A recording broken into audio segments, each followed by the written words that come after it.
threat to life or property. Therefore, the warning...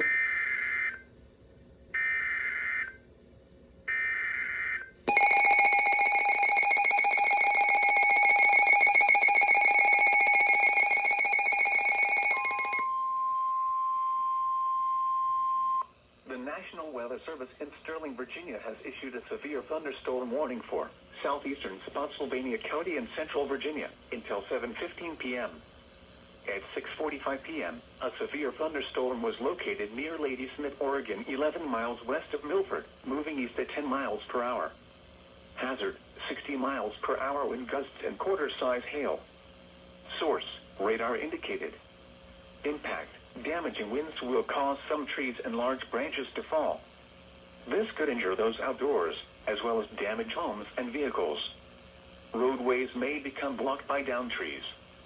Localized power outages are possible. Unsecured light objects may become projectiles. Locations impacted include Partlow. For your protection, move to an interior room on the lowest floor of a building.